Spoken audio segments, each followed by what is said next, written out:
when we look at transformation and BEE in general, how it was positioned initially was absolutely horrific. Unilaterally, we are multi-dimensionally poor. We have to course correct from the bottom coming up. If global corporates are looking at the greatest level of impact that can be created, we are the poster child for that to occur. We have to be dealing with root cause issues at a societal level and at a foundational level first. South Africa is always late to the party, but when we show up, it's glorious. We are at the time now where we are getting to true reporting of impact. We didn't have to look at superheroes outside of our home. They existed within our home. Welcome to another episode of The Transformation Table. I'm your host, Trevor Naidu. And in today's episode, we have the CEO of Dot Connectors, Mr. Micah Gengan. Welcome to the show. Thank you so much. Pleasure to be here, be it the tail end of the year. Yeah. But always good to have these conversations with you. No, excellent. Let's get right into it. I'm intrigued. I know that your family was actively involved in fighting for our democracy as a country. How has it shaped you as an individual and shaped your career to where you are right now? So obviously we come from a small town, Pietermaritzburg, very close-knit community, really at the heart in terms of the fight and the struggle fight that was taking place at the time. I was really fortunate that we grew up in a home where we didn't have to look at superheroes outside of our home. They existed within our home. My father was a teacher by profession, led a few student activist programs, his involvement at a SATU level, at a branch level at the ANC. So the exposure towards what was taking place and what needed to happen from a correction perspective, we were always a part of. We grew up in a home where your opinion mattered more, not necessarily your position on having an opinion, but just what mattered was that you had one to start. And it sort of embellished an understanding of right from wrong. And we were able to have honest and robust discussions, both on a political standpoint, just society at large, and it extended into our friend circles. Even today when we meet as family, there's always a political debate around particular things, be it on a global or at a local level. Yeah. Okay. That must have been really interesting. The dinner conversations must have been robust, and I like the fact that your family allowed for there to be a flat hierarchy in terms of opinions. I guess that shaped a lot of your thinking and expanded your thinking as an individual beyond the normal sort of progression around thinking. Yeah, we grew up in a community where we always had a safety net, which formed barriers, or not necessarily barriers, but foundational principles that shaped us as people. And even today, when you speak to people from our community, there's always this innate ability to fight for what's right. And it was embellished within us from a young age, and we carry that through in our corporate circles. Do you not think that we've lost some of that connectedness and camaraderie within our communities across South Africa in the more recent years? I think not even looking at the most recent years, I think foundationally when democracy took place within our country, the construct of family was still broken. So the construct of community was also broken with it. We had this ideal that we would be able to come out of those situations, but the foundational principles, which is the root cause issues that we were suffering as a community, never really materialized fully. So I really believe we've got an innate opportunity to change that. Yeah. The issue that we have today is that a lot of people are not identifying that a problem exists. And there's a powerful statement. Before attempting to solve a problem, we have to first admit that one actually exists. And I think that's where we are in terms of society at the moment, and this construct of community. I mean, we live in suburbia. Some of us don't even talk to our neighbors. Yes. Yet we want to go and embellish change within our environments. It has to start with us first. Very, very true. I want to talk to you about BEE and the promise that it brought. I mean, currently, the latest stats are showing that our GDP as a country is sitting at about 1%. If you look historically, it's sort of hovered around there for the last 5 odd years, at the very least. But I remember when BE first came out, there was this promise that this was going to be legislation that was going to solve a lot of problems, incapacitating the majority of our people in our country, in accelerating access to market, and creating a new wave of business people and leaders through this legislation. But we look at it, it's 2 decades. We're sitting at 1% GDP. It was going to help us solve that. And a lot of the promises that we had, or the wishes and the hope that we had around BE, hasn't fully translated. This is an industry that you're close to. You've basically grown and matured the industry as a leader in the industry. What do you think has gone wrong with BE?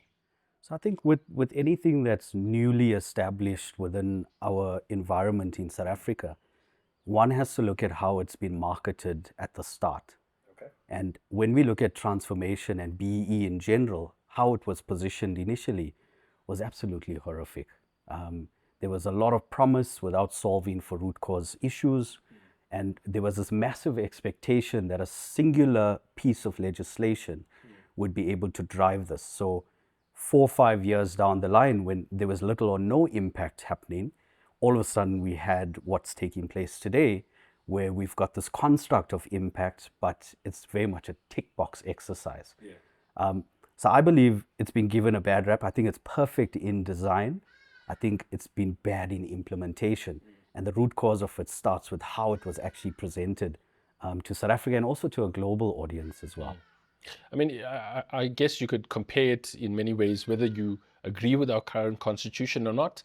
It's definitely a document that was well thought through, which I think South Africa is definitely not lacking in terms of strategy and thinking around things. We are very poor with execution. If you look at our constitution, what it stands for, and how we've actually tracked against that, you could also say that we haven't actually upheld the constitution through the execution of initiatives that we've had at both the government and a private sector level. So I guess I understand that, but there's still a group of people that say, look, for whichever what reason, whether it was communicated incorrectly, or whether the intention was not how it actually panned out, BE is not working and it should be scrapped in totality. What's your view on that? So I think we have to look at fundamentally where we are in terms of our growth. And maybe this is a challenge to particular stakeholders within our space, because anyone who has a dedicated interest into transformation, your root cause analysis is found in what we call the multidimensional poverty index. Okay. And that has to be the starting point. When we look at the multidimensional poverty index, it's basically a scorecard which has various types of dimensions that are measured, but the collective measure of that has to meet at least a minimum of 33.3%. If that goes above that, Okay. it means that we are multidimensionally poor. So when you look at the statistics currently, and if we overlay that map across South Africa, unilaterally, we are multidimensionally poor. Across every province? Every province. The Golden Gate to Africa, which is called Gauteng, sits above 40%. The safety net, the haven of the Western Cape, sits at 40%. So overlapping across South Africa, we have a root cause issue. The issue that I have at the moment, and what we've seen as the trajectory, is that when we envelop strategy and we design protocols to address issues, we cannot address or we can't design protocol to address issues if we're not addressing what the root cause issue is. So we've been solving very much at the top, but the standard from what we are seeing at the moment is that we have to course correct from the bottom coming up. And is that because of the view of, well, the perspective that the organizations that are involved that are taking is like, we have an outcome to meet from a compliance perspective, where as opposed to, okay, well, what is the root cause that we are trying to solve for, and how can legislation support us in what we're doing? I think that's important to take in, but remember as well, for corporates, or rather for South Africans at large, we hate compliance. And if we don't see something turn that betters the way that we run organizations with the maximum effect, we're then forced to rush it and and move faster. So the initial days were quite slow when the legislation came in. We didn't see the impact, and then boom, everybody sort of just jumped on the bandwagon and started to do initiatives that weren't really fully impactful. But we had an innate value proposition to the market. We had a level that we had to achieve, and the competitive advantage started to increase. So now you had our competitors increasing the level, and we couldn't wait for a longer strategy to embellish itself. Therefore, let's tick the box, move quickly on that. And I think that's where we're at the moment. And I mean, the market obliged itself by saying, we'll give you quick, high level solutions that solve the compliance issue, but it's not going further down. And the major issue that I'm seeing at the moment is that as a result of implementing strategies like this, we've got a huge value proposition of value that's going into the economy from a transformation perspective, but very little return on investment. And you start to see, okay, how is it possible that corporates are dropping millions of rands, but in the communities where they are operating, there's still poverty index issues that we are still grasping with. Yeah. And I think it's incorrect alignment at the moment. Well, so in terms of correcting the alignment, right? Let's speak about, and I want you to unpack what ecosystem of impact means to you, to dot connectors, and how you guys have used this approach and form of thinking to help corporates realign to the original objectives and the true problems that BEE as a piece of legislation is trying to solve for our country. So I think maybe let's start with the context of how the ecosystem of impact was enveloped over time. Yeah. I started my career in the transformation space as a verifier, part of a verification agency. I spent about 3 to 4 years within the verification environment, and then spent 9 years at a consulting house, which had quite a large footprint in terms of how strategy was developed. My frustration was that corporates had this innate value to achieve a level moreover than the impact that it could create. So it was a disjointed approach in terms of how strategy was aligned. You had employment equity specialists dealing with employment equity. You had skills development dealing with their issues, procurement, enterprise supply development, SED, and somehow all of this was meant to marry at the point of achieving a level. And that's a decentralized strategic model. When I took a step back and decided to venture out on my own, and dot connectors resonated with the ecosystem of impact, I said, guys, we can envelop something that really can lead with impact, that's long term, but the return on investment can be measured on a cyclical basis. So our foundation of the ecosystem of impact actually starts at grassroots development. And our encouragement to corporates is to start investment at an earlier age. There's always been this fear to start investment at an early age because of the ROI. It's actually better. When you start at a grassroots development level, we're actually looking at foundational development for communities. One can even go into schools. We've seen corporates adopt schools where they control the content at the school, they control the quality of education, and the recruitment of future talent pipeline development actually starts at that point. So we're starting to see at a foundational level how this is embellished. At a community level, though, there's a whole host of variety of things that we need to be solving for. Food security. We've got the highest rate of food insecurity in South Africa's history today. We sit in with malnutrition. We've got our highest rates of stunting in South Africa's history. Our kids are not eating the robot, the red, the green, and the yellow vegetables, which are going to have huge implications for us in the long run. We've got waste management. Our communities are ridden with waste. You look at education and access to technology, huge deficiencies and deficits being caused. And that gap grows on a monthly basis with the access to technology at the moment.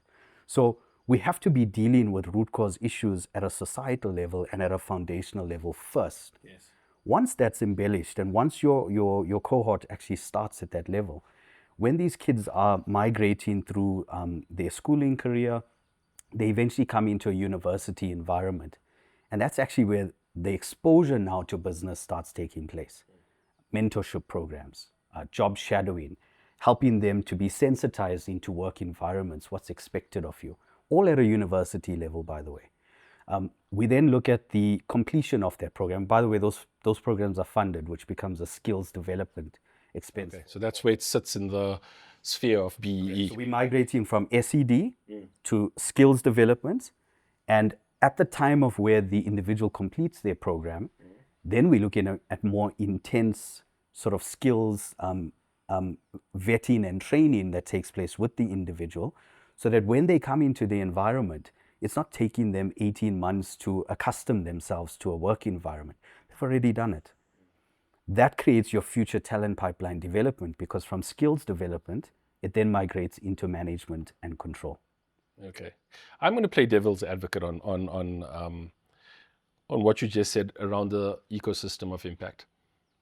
What if I said it was only, what you're saying is plausible, and it's only applicable within specific industries, i.e. the mining sector? Because if effectively the mining sector grew in that manner, the mines needed infrastructure to get their people to work and to get the ore that they mined out to sell it. They then set up schools, they then set up houses, etc. And that's effectively a form of BEE that was done, or social economic development that was done then. What you're saying lends itself to that type of industry, because even SLP, MC3, all of the legislation is supporting the building of schools, etc. Is there a case for ecosystem of impact where there's a return on investment for corporates in another industry, like the banking industry, like the motor industry? Definitely. Corporates in South Africa, their top 5 predicaments in terms of growth and scale has always been recruitment and talent pipeline development. And the decentralized model, I mean, we manage a large portion of employment equity submissions on behalf of corporates, and we've seen some trends in terms of them not achieving statistics and measures that are put in place, which are referencing both the employment equity plans, but also would support the workplace skills plan integrations for corporates. So corporates are looking at it at a decentralized model even still. When you look at environments, though, and where the ecosystem of impact can go, because of how we have positioned ourselves in the market, we are stakeholder agnostic. Okay. We are able to source providers that can assist corporates irrespective of the industry, irrespective of the place at which they are in terms of their development journey. And this is the intentful investment that Dot Connectors has made in terms of our positioning. This is not for self-preservation and self-gain. At the heart of it, we're there to solve a problem for our client, at the same point, meet it with impact and ROI. I think that's a really important point that you've raised. My view on the industry, because we work closely in similar industries, is that there's a lot of players in the market that are the judge, the juror, and the executioner, meaning that they say they can do everything under the sun around BEE, when it's actually not true. Number one, specifically to the various skill sets that's required under each pillar around execution. And number two, how do you now go and align it to what the sustainability of the organization is, because it's different for everyone. So what might be a good SED initiative for company A is not a good SED initiative for company B, because it doesn't fit in with their strategic intent of the organization. So I applaud you guys for doing that. There's not a lot of companies that are doing that right now, where you're taking an agnostic view on what is right for the client and who are the best service providers around that. So what's your vetting process for service providers in relation to the ecosystem of impact? You want the formal approach or the informal? Informal. The informal approach is where we talk and embellish the construct of impact. If the service provider is not resonating to that, we know already in terms of where the verticals of discussion would go. Okay. And we test it with very specific types of questioning. When we look at corporates that are able to take stakeholders and service providers on board for large projects, the fail rate of those programs often send a signal to the fail rate of the legislation. It's not the legislation, it's bad implementation. So our thought process is to risk manage that stakeholder to see, okay, are they saying what they actually can do, and what are the results in terms of impact? So the first question we ask is, what is your version of impact? And you will be surprised how many people faff about based on impact, because it's a construct that's based on self-preservation and self-gain, as opposed to a series of influence that creates impact to the larger community. Yeah, and the market is more acclimatized towards outcome. Like, this is what I did. I trained X number of students. I, facilitated X number rands of, or millions of rands of funding, etc. But there's a short circuiting of people when you ask about impact. Correct. And I think that's a very important point that you make, because a lot of people are able to demonstrate their version of impact, because at the moment there's a whole host of subjectivity that we sit with. Yes. The only thing that's not subjective is the achievement of a level. But the value of investment can't be attributed to the value of the level. The value of the investment must be materialized to the value of impact that you've had. So great, you've done 230 learners that you've taken through a learnership program. Yeah. How many of them have you contacted in the last 6 months to see, are they still employed? What is the livelihood situation that has changed in that environment? How has you earning an income increased the value proposition of your household? How has that embellished itself onto the community? We're not asking those types of questions. And I'm asking myself, why are we not? Yeah, because if you look at the quantum of collective funding that has been pumped into BEE from corporate South Africa, which has been a lot, and then you look at the face value outputs, X number of jobs created, etc. In theory, we shouldn't have an economic problem if you match it to X number of companies are level 1. These are all of the initiatives they've put in place. This is how much of funding is being made available towards SED, skills development, enterprise and supply development. In theory, we shouldn't have a problem. So the challenge is that we're trying to apply fundamentally broken systems to try and speak about impact when we're actually speaking about outcomes. Correct. That's it. And the measurement of impact has to be materialized now. And I think for too long, the achievement of a level 1 has been the ideal, but you can have greater impact even being at a level 7 or level 6 based on a community program that you've actually done. And I think that's the subjective nature that we have to address. Okay. You have taken a view as Dot Connectors, as the leader of the organization, to almost fulfill an auditing function for your corporates against impact. Okay. With that in mind as context, do you think that there's enough external independent auditing of this industry, being BEE as a whole, from an impact perspective and not from an outcome perspective? From my analysis, and we've spent the last 13 months now looking at who is reporting for impact within our space. Yes. And I can tell you now, it's a very low percentage. The subjectivity is still there in terms of what a corporate wants to report on, but there's no framework that's been established. For the last 13 months, we've been creating a framework of what we view as an output measure to measure this impact against transformation protocols. And we are fortunate to say that corporates are now resonating to this. In conversation with a particular stakeholder, they indicated to me, Micah, we spent 500 million rand over the last 10 years. What stories can I tell from those types of programs? They went into the organization and they couldn't find a particular story. It's because of incorrect stakeholder engagement. So the stakeholders are meeting the need of the scorecard, not meeting the need of where the root cause analysis is. So the stakeholder can't report on this. Yes. They've got no framework. The corporate itself has asked unique questions as well. The first question that we ask when we talk about impact reporting, first question we get from a C-suite executive level, what is our identity? What impact are we trying to create? Because the whole construct was always geared around the achievement of a particular level.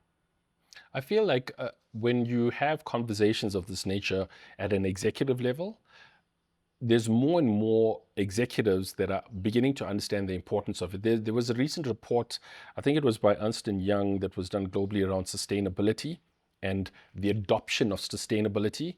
And I stand to be corrected, but there was probably about 40% of C-suite executives are now being measured from a KPI perspective on impact specifically. And, Where do you see the synchronicities between BEE and sustainability? And what do you think is the unique value proposition or unfair advantage that we have as latent potential as South Africa incorporated with 20 years of BEE experience?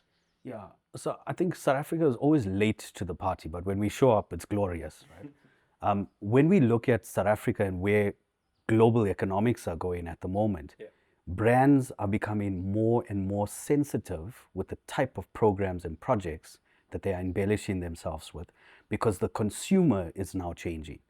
And this is a mindset shift for corporate South Africa at the moment, because the general consumer is now becoming more brand aware, more brand conscious, and more brand aligned. The C-suite executive is a very competitive individual, which means if his competitor is going ahead of him, he's going to want to chase. 100%. The issue that we have at the moment when it comes to impact reporting on ESG framework and collectively around impact analysis is nobody's gone ahead yet, at least at the vertical that's expected. When that happens, you're going to have this flourish now of individuals moving towards that. So the rush is to get programs in order to see who's going to be the leader when it comes to this type of reporting, so that we set a precedent and a standard for this particular industry. When we look at ESG standards, and it's taken some significant heat on a global footprint in terms of its impact and so forth. When you look at ESG framework, the guys are coming to South Africa because the verticals are here. We've been doing this type of reporting. I mean, over 60% of ESG verticals can go straight into the scorecard. So what are we looking at in terms of those verticals, and how do we need to move that? The C-suite executive, his main function within that organization is to establish market share and to embellish the brand. We are at the time now where we are getting to true reporting of impact, and we're going to start to see measurable impact points, which then better society and reduces some of the stuff that we're seeing today. Yeah, I don't think there's ever been a time where, the two data points, increasing revenue and protecting and growing the brand are so intertwined now with sustainability and with the society having more conscious buyers, where there are people that are purchasing, example, a packet of nuts, and they're looking at the back and they're looking at the brand and they're associating what is this brand doing, beyond producing nuts. That makes me want to purchase them. Have you noticed a similar thing? And have you seen people willing to pay a premium on products based on the company that's backing it and what that company stands for? Yeah, we're starting to see it. I think the starting point is that social investment has always been outside of the boardroom. It's now coming back into the boardroom. And we're starting to see people take more definitive sort of measure and critical thinking over the projects that they're engaging with. And I think it comes from that specifically, the loss of revenue all of a sudden, because association and alignment to particular stuff, the consumer is driven by that. We're starting to see these things happen more and more frequently. There was a great example that we used with an automotive manufacturer, and they said to us, we asked them, what's been your significant growth over the last 10 years? And they said to us, Micah, the positioning of the black emerging middle class has been a significant increase in terms of revenue. Yeah. So you look at the styling of some of their programs, it's all embellished to secure the emerging middle class, the black middle class, to ensure that they have a unique proposition for a customer in the future. So it's a selfish obligation, but if you meet it with impact, yes, I think that's the perfect scenario here. You build in for the sake of existence of your organization. Well, existence beyond the tenure of that CEO or the executive team, because you're effectively, if you're designing for the emerging market, you need to have a growing emerging market that has got more liquidity available to them, that is well skilled to move into corporate, etc., in order for them to buy or purchase your products. Okay. And so it almost comes back full circle to, where should you start making your investment? Let's start at an early age. Yeah. ECD, schools, let's look at grassroots type of initiatives around that. I mean, it makes complete sense now when you think about it from that perspective around the ecosystem of impact. Yeah, it has to be that way. I've always asked the question why strategy is not developed in that way. And I think it's twofold. I think it's the corporate's maturity to take on a longer term investment. And it's also the maturity of the stakeholder involved in terms of developing that strategy as well. A lot of them are just in a position where I want to get the level for the client as quickest as possible so that I can move on, not really measuring that impact. And it's a default failure. Yeah. One of the areas within BE that I wanna just get your opinion on is, I think we've had this discussion, and on average, corporate South Africa spends less than 10% of their purchasing of goods and services is with majority Black-owned businesses. When we look at the impact that corporates have in terms of purchasing power, I think Business Leadership South Africa, if I stand to be corrected, a few years ago did a study saying that corporate South Africa spends roughly 3 times more than the government. So if we want to stimulate our economy, this is an area in which we need to go about doing it. Why has there not been enough traction when it comes to the transformation of procurement and supply chains of large corporates? I mean, on average, we're sitting on less than 10% when you look here across the board, across industries. Okay, great question. When we look at corporates in general, and I'll use a case in point, a manufacturer. Manufacturer is going to have an 80-20 split. 80% of their procurement is going to sit with core suppliers. What that means is that those core suppliers disrupt the flow of manufacturing for us and also the flow of revenue, because if we can't produce, we can't sell. So 80% of their procurement is sitting with core suppliers. The 20% of suppliers is non-core. That's your arbitrary stuff, who you host with as an internet provider, as a manufacturer now, who you buy teas and coffees from. The afforded nature of this is because corporates have always looked at a quick return to score the points on procurement, they're not willing to take the investment to take some of that spend into the core nature, because it's a monopoly status that the supplier has. There's restriction in terms of rights of access. So it's the only supplier that you can actually procure from.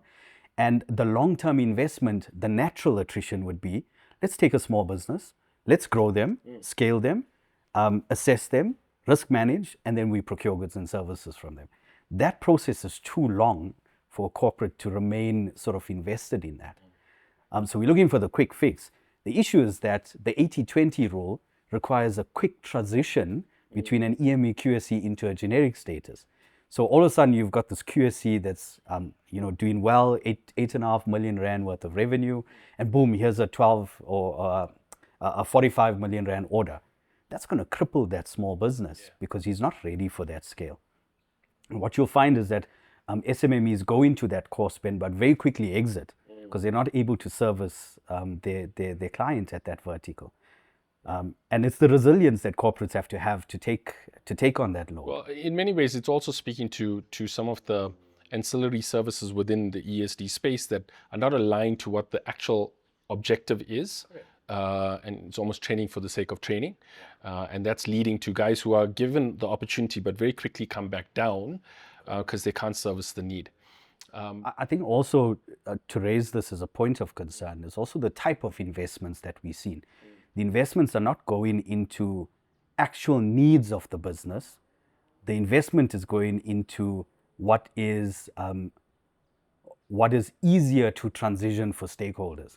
So a business owner cannot be in a training session for 4 days in a 5-day week. He has to be in his business to manage, sell, and grow that business. And what we've seen is a trend of training under the ambit of enterprise and supply development, and it's not the need of the business. So if you embellish in yourself on enterprise and supply development, I judge its value of impact if you have done a needs analysis within that organization or not. Because if you haven't, what are you doing? What are you supporting? Who are you supporting? Why are you supporting? Those are critical thinking and critical questions that our consulting fraternity has to now be in a position to ask. Okay. Very, very true. I want to come back to sustainability and its synchronicity with BEE. I'm of the view that South Africa sits in a very unique position. And you mentioned earlier, we're late to the party, but when we arrive with a big bang.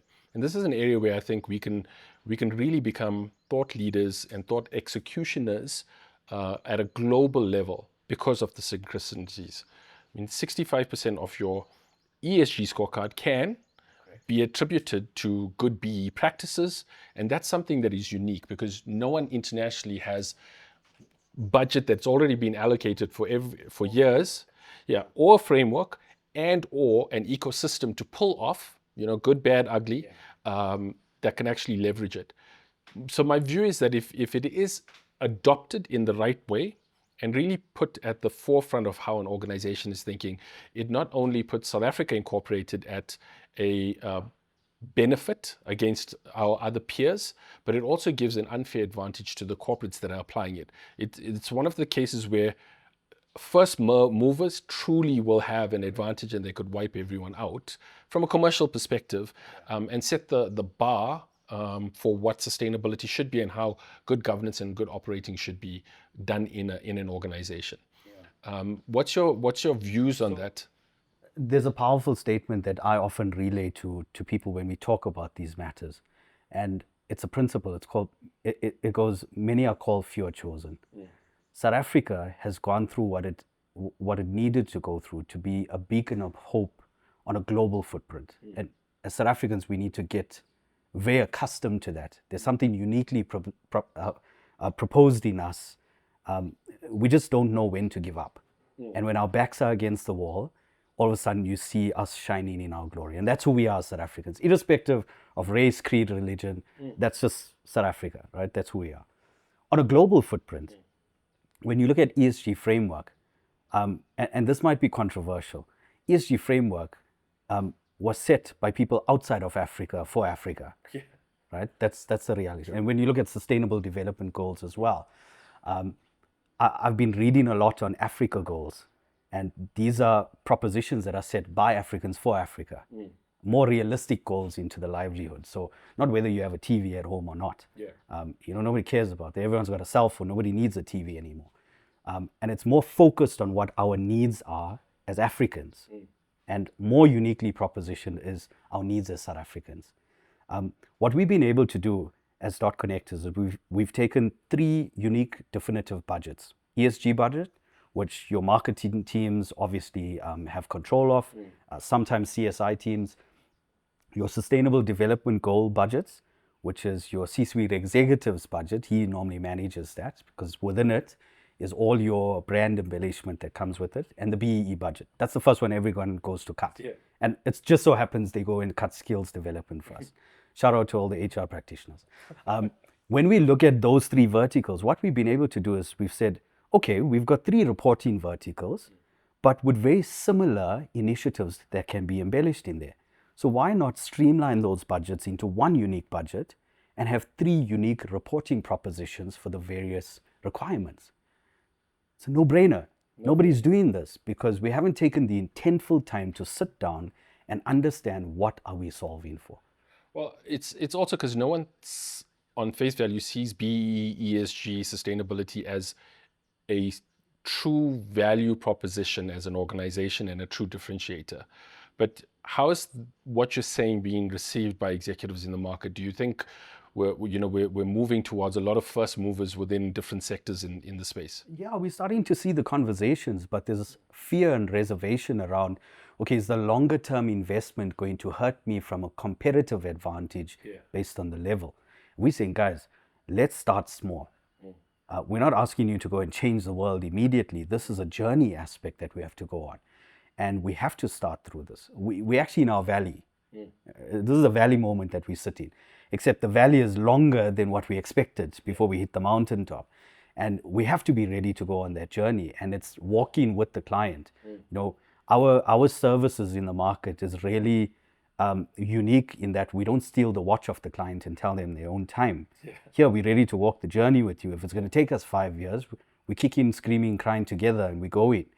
And this is the longevity that we encourage in corporates to do that. All saying that, we're still able to achieve the verticals in terms of the level. That's the unique proposition. Why? Because we are stakeholder agnostic. We know what needs to move, we know who to move it with, and we know how to do it. We don't have a ready-made solution and say, right, fit it into your organization. That's what we're seeing at the moment. I think what organizations don't recognize as well is one thing is there's already a benefit by collapsing these 3 worlds that are intertwined with each other. number one. And so you can leverage budget to do very focused initiatives that's going to give you an ROI. But a lot of organizations are not aware that there's latent impact funding that is available across the world. And they're looking to Africa for initiatives that are aligned towards the SDG goals, et cetera, et cetera. And where, as a country, we're best positioned with our legislation that we have to quickly align towards that. And what that means is that if you had a budget on BEE initiatives that was 10 million rand, you could double, triple, quadruple it if you align it to the right frameworks at an international level, because they're looking for initiatives to support. Correct. If global corporates are looking at the greatest level of impact that can be created, we are the poster child for that to occur. When you are looking at a social program that you want to envelop, and let's say this is a corporate sitting in Europe, they're not going to go to Central Europe and develop a social project, because the impact is going to be minuscule compared to what we are dealing with here. We've got the framework, we've got the stakeholders, we've got the strategy that can move and embellish value very quickly if done correctly. South Africa is ripe for the opportunity. We have to get out of the mindset as practitioners in this space that we are not just embellishing it for the sake of a level, but that the level translates with a story at the end of it. And for me, storytelling changes this game completely. The ability to tell a story means that you first have to have one to start with. And that's the issue that we're sitting with. A lot of corporates are now enveloping a story. We're at the early foundational phases of doing that. But what a beautiful way to do that from an ESG framework and being able to pivot. Well, and any compelling, memorable story is related to impact and not outcome, right? For it to be compelling. Sold. Yeah. So it's great to see that these conversations are taking place at an executive level within corporates, and that there's a move towards it. I think we could continue speaking about this. I want to ask you, from a Micah perspective and from a Dot Connectors perspective, what's your plans for 2025? What should the audience be looking out for in relation to all that we've discussed and some of the new things that you guys are bringing to the market? Yeah, so we are in an exciting transition within our business in terms of growth. We're looking at scaling the organization now and having more opportunity to create this impact. Scaling also includes our stakeholders, very much people that are driven and who resonate with this particular narrative that we talk of. So our goal for 2025 is to grow our service lines as well. I mean, we're very much driven in terms of the hard compliance stuff like BBBEE, employment equity and skills development. I mean, that's our bread and butter. But we really want to be at a point where we're able to disrupt this market with impact reporting embellished at the forefront of that. We believe we've got a beautiful framework that can do that at the heart of it measures how our lives are changing at that particular point, and the value of impact that these corporate funders have. So we're really excited. I think the corporate is ready to receive us. The challenge is whether we're able to infiltrate the mindset of the corporate. And I think that's going to be our challenge next year. So we've got a few training, a few master classes that we've got set up beforehand, just to try and sensitize the market as to what we are trying to establish and how this can fit into their ecosystems, into their environments, and even in their sectors. We've been doing a masterclass on identity as a start, which has been a beautiful sort of opportunity to test who's in the room, who's driving this. And I think I've asked you this question, who are you and how did you get here? Yeah. Because that matters. Your life experience matters how much you will drive this. I believe that many of you are chosen this industry, or you didn't choose this industry. It chose you. There's a set purpose, there's a mandate that you have to fulfill. And I think for us at Dot Connectors, 2025 represents where mandate meets purpose. That's where we are. We've re-sloganed ourselves 2 years ago, which is Dot Connectors, connecting the dots, creating impact, empowering others. That's our mandate, that's our model, and we want to, by God's grace, be able to do that. Yeah. Micah, it's so refreshing to speak to people that have the mindset that you have and that are purpose-driven. I think we need more people that are purpose-driven in the industry and in executive positions across South Africa. Thank you for joining us, and hope to see you soon. Thanks. Thank you. Thanks for staying tuned on this episode of the Transformation Table. Stay tuned, hit that subscribe button. We've got a lot more coming up in terms of guests. Cheers.